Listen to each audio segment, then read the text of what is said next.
बोलिए श्री सद्गुरु महाराज की जय।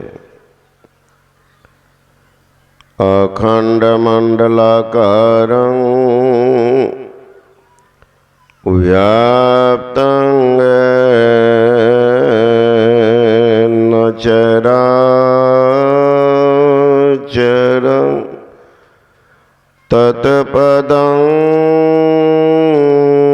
दर्शितं येन तस्मै श्री गुरुवे नमः। सदा रहो संतोष में, धर्म आप दृढ़ दाढ़, आशाएक गुरुदेव की और न चित्त विचार। तीर्थों को पावन करने वाले सम्मान्य महात्मागण, संबे समादरणीय सत्संग प्रिय महानुभाव, आदरणीय माताओं एवं भक्तिमती बहनों, न्यूटन्स का थर्ड लॉ है, तीसरा नियम, every action and reaction are equal and opposite. माने प्रत्येक क्रिया के समान और विपरीत प्रतिक्रिया होती है। हम लोग योग और ज्ञान की बात सुने, भगवान ब्रह्मा और भगवान शंकर का संवाद, चारों वेद के ज्ञाता है ब्रह्मा, सारे वेद उनके मुख से निकला। अब ब्रह्मा के माथा में वेद कहां से आया? आज हिंदू के लिए दुर्भाग्य है, दुर्भाग्य है इस बात के लिए कि वेद को किसने लिखा है। आप में से कोई जानते हो? हाथ उठाइएगा कि हम जानते हैं। इतने हैं हिंदू लोग बैठे हुए। वेद को किसने लिखा है नहीं जानते। बगल में मुसलमान सज्जन होंगे, उनसे जाके पूछिए कि कुरान के किसने लिखा है। ईसाई होंगे, जाके पूछिए कि बाइबल को किसने लिखा है। हमको लगता है 98% मुसलमान आपको बताएंगे, चूंकि उनकी मदरसा में पढ़ाई होती है। कुरान को किसने लिखा है तो हर एक मुसलमान कहेगा कुरान को कौन लिखेगा, वो तो अल्लाह खुदा का पैगाम है। न अल्लाह खुदा के पास से वह पैगाम आया है, माने संदेश। किनके ऊपर में आया संदेश? जिनका प्रचार हुआ, कहा तो मोहम्मद साहब के ऊपर में। मोहम्मद साहब से पहले कुरान नहीं था, और मोहम्मद साहब के पहले मुसलमान भी नहीं था। मोहम्मद साहब कब आए? 786 ईस्वी में। उनके पिता का नाम था मोहम्मद अब्दुल्ला, अम्मा का नाम था अमीना। अमीना अब्दुल्ला के घर में आए मोहम्मद साहब 786। देखिएगा मुसलमान के गाड़ी में, दुकान में 786 मतलब क्या? शुभ मानते हैं। दिव्यात्मा महापुरुष का अवतरण तिथि है, इसलिए मानते हैं। हमारे सत्संगित गुरुओं महाराज बड़ा नहीं जानते। पूछिए क्या कब गुरु महाराज का जन्म हुआ था? कोई आ बिल किताब में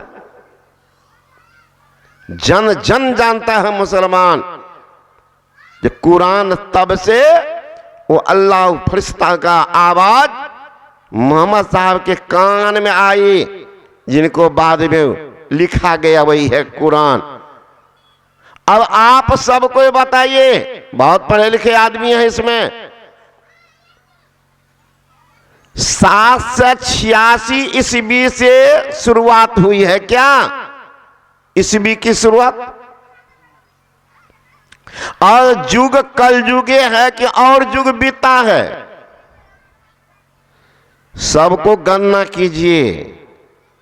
जब से धरा धाम है तब से संत हैं, उन संत के कपार पर वह शब्द आया है, वह वेद को कहते अपुरुषे ग्रंथ, पुरुष ने लिखा है। कम से कम सारे हिंदू इसको गांठ मानिए और हर जगह प्रचार कीजिए। लेकिन अभी तो आप ही को पता है, तो बेटा पोता कौन ज्ञान दीजिएगा, है ना? भूख लगती है तब ना भोजनालय याद आती है, भूख नहीं है तो याद आएगी? एक सा बहाना बाजी कीजिएगा। एक व्यक्ति गए एक आदमी के घर पर, अब भूख है ये नहीं, प्यास है ये नहीं, घर वाला तंग कर रहा, खा लीजिए थोड़ा खा लीजिए। तो अपना को नाटकबाजी करने लगा कि हम सत्संगी हैं बाबा जी। तो मन तो है नहीं, भोजन कर लीजिए। नहीं, हम दूसरे जगह नहीं करते। क्यों? अब चावल कहाँ कुटाए हैं मशीन में कि अपने से? कहने महाराज अपने से कुटवाए घर में। अच्छा अच्छा, तो कुटने वाली माई स्नान कर ली थी कि ऐसे कुट दी? कहने महाराज स्नान करके तब धान कुटी। ओ स्नान करके? कौन खेत का था? उसमें कुत्ता उतारने घुसा था धान के खेत में? कहा महाराज को बहाना बाजी। अब एक सज्जन है, वो गाड़ी में आ रहे थे, अब किन्हीं को फोन किए थे, देखिए बहाना बाजी, सत्संगी है वो, तो सत्संगी का लायक को नहीं। कह रहे हैं कि सत्संग यहाँ भा रहल छे, जोगानंद जी महाराज आयल छे। ओ कहाँ पर? जब बगले में छो, चेला बा। कते समय लगते? कल कते लगते? 10 मिनट तो लग नहीं हो, साइकिल से हमें जेबे तो कल के साइकिल से कते लगता? 15 मिनट। वो सज्जन है मंच पर 15 मिनट। ये हो ठंडा तो बहुत है। बताइए इतने आदमी को ठंडा नहीं, और सब ठंडा उन्हीं के देह में घुस गया है। ये बहानाबाजी सत्संग सुनने का मन ऐसे होता है? अरे भूख लगती है तो भोजनालय याद आती है, प्यास लगती है पनघट याद आती है, जब शर्म लगती है तो घूंघट याद आती है, जब रोग सताती तो मौत याद आती है, जब वियोग होता है तभी तो जोग की बात होती है। वियोग हुआ है, आप जोग कर की बात भी सुन रहे थे ब्रह्मा जी से कि महाराज जीव अशांत हैं, शांति कैसे मिलेगी? उसी का ज्ञान दे रहे हैं। कौन? भगवान शंकर। तो वेद अपुरुषे ग्रंथ है, कोई पुरुष ने नहीं लिखा है। 4 ऋषियों पर वो परमात्मा का आवाज आया, अंगिरा ऋषि, अग्नि ऋषि, है ना, आदि ऋषियों पर वो शब्द आया जो है वेद। पुरुष से पुरुष ने नहीं लिखा है, अपुरुषे ग्रंथ कहते वेद को। पुराने से पुराने सत्संगी को मैं पूछता हूं, कुछ नहीं जानते, कुछ नहीं जानते। भूख लगेगी महाराज मानिएगा। इसलिए उस हिंदुओं के लिए तो धिक्कार की बात, तो कुछ नहीं जानते।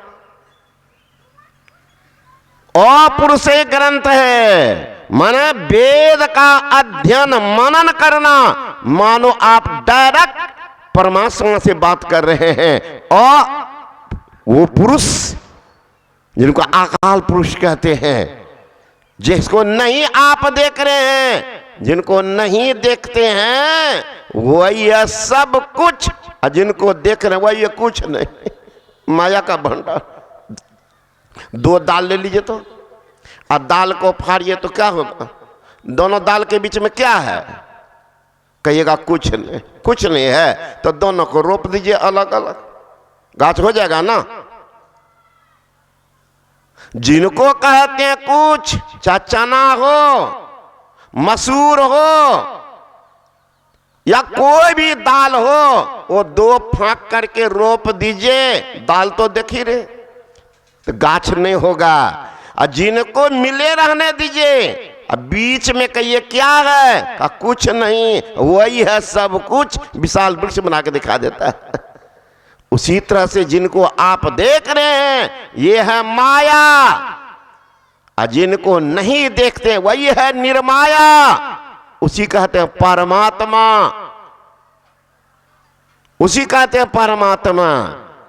तो उन्हीं के लिए प्राप्त करने के लिए कहते हैं जोग, मतलब वियोग किन से हुआ। तो गोस्वामी तुलसीदास जी महाराज उत्तर देते हैं, विज्ञ थे ना। ईश्वर अंश जीव अविनाशी, चेतन अमल सहज सुख राशि, सो माया बस भयो गोसाई, अबंधों की मरकट की नाई। ईश्वर का अंश है जीव, यही उनसे अलग हुआ है। अब ये प्रश्न खड़ा होगा, महाराज ये अलग होने का कारण क्या बना? जब हम साथे में थे, अलग किसने किया? आप भी तो सब घरे परिवार में थे। घर में अभी भी आपके घर में आदमी होंगे, आप क्यों यहाँ आ गए? आप अपने से पूछिए, हम क्यों आए? घर के सब आदमी क्यों नहीं आए? घर में ताला क्यों नहीं लगी? सबके सब क्यों भागने के लिए सत्संग में तैयार क्यों नहीं हुए? प्रश्न कीजिए अपने से। नाच होता तो घर में ताला तो खट से लग जाता। एक जगह गए सत्संग करने, घर वाले सब पुरुष लोग तो आ गए थे। ये हमारे आयोजक उस समय थे सुभाषानंद जी महाराज, जालंधर की बात है, पंजाब। तो मैंने कहा कि आप लोगों को देख रहा हूं और आपके घर में जो बहू आई है वो तुम्हारा सत्संगी परिवार से बिलोंग करती है, लेकिन उसको नहीं लाए। कहने लगे स्वामी जी क्या बताऊं, हम लोगों का ऐसा रीति है कि क्या औरत जो होते नववधू सब घर से बाहर नहीं जाती है। मैंने अच्छी बात है, सिर्फ सत्संगे में नहीं जाती है कि सिनेमा नहीं देखने जाती है। तो चुप हो गए। एगो बचवा दौड़ के आया, उसका पोता देखिए कितना उसका फज्जत है ना। मैंने कहा रे तुम्हारी माँ नहीं आई? कि बाबा जानते हैं का क्या, मम्मी 9 से 12 रात में 9 से 12 शो में गई थी सिनेमा देखने। बुढ़वा बैठे हुए, मुझे आप बोले कि हमारी बहू नहीं जाती है, ये 9 से 12 वाला शो में जाती है। तो दिन में नहीं निकलती।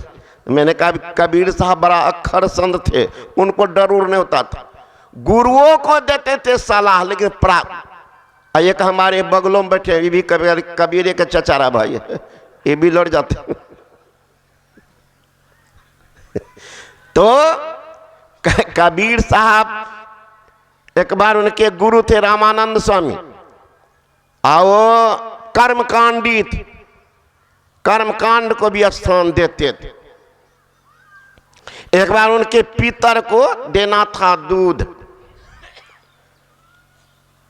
तो पिंडदान कर रहे थे। पंडितों ने कहा कि दूध चाहिए गाय का तुरंत मंगा लेता। फिर रविदास कबीर साहब दोनों ये सब एक ही साथी थे, एक साथ रहते थे। तो किसी को दिया के लिया, तो कबीर बाबा बैठे हुए थे। कहा देखते हैं एकदम मटका लेके चले, कहाँ? तो गुरु महाराज को दूध की जरूरत है। कहा दूध की अभी कहाँ, वो पिंडदान करेंगे ना, तो हाँ, तो वही पितर को देंगे। कहा पितर मतलब पितृलोक तो कितना दूर में है। कहा ये पिंडदान जो करेंगे ना, तो वही पिंड से चला जाएगा पितरलोक दूध, है ना। कहो तो पितरलोक में पितर तो दूध पिएंगे कहाँ। तो लो हम ही ला देते, इतना पुण्य काम तो हम ही को करना चाहिए। वो ले लिया बर्तन, और जाते जाते एक जगह मरी हुई गाय थी, उनके आगे में एक मुट्ठी घास तोड़ कर रख दिया, बैठ गए। अब इधर तो पंडित जी कह रहे महाराज विलम्ब है विलम्ब, शिष्य को भेजा, देखा तो कहीं लड़ जाएगा, कट्टर है, देखो कहीं झगड़ा तो नहीं किया। गया तो सब देखते हैं बैठा हो, यहाँ तुम बैठा है रे। कहा नहीं देख रहे हो, गाय के दिए घास खाएगी तब दूहेंगे तब ले जाएंगे, बढ़िया दूध एकदम ताजा ताजा। अरे पागल आदमी, ये मरी हुई गाय घास खाती है। कजबक, उनको तो सिखाना था अपने गुरुए को, जो गुरु महाराज कहाँ फंसे हुए पंडित जी के चक्कर में।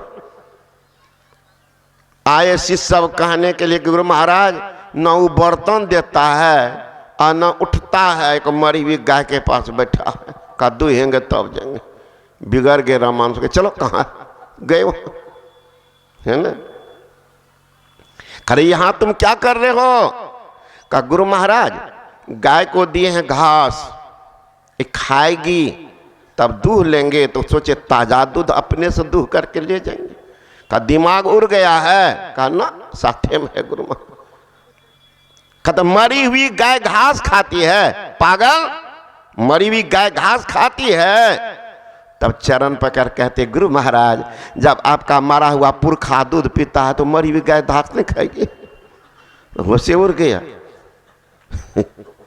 एक बार पितर पक्ष नहीं होता आप लोग के यहाँ, तो पानी देते हैं पितर, तो यही गए गुरु महाराज के साथ स्नान कराने गुरु महाराज।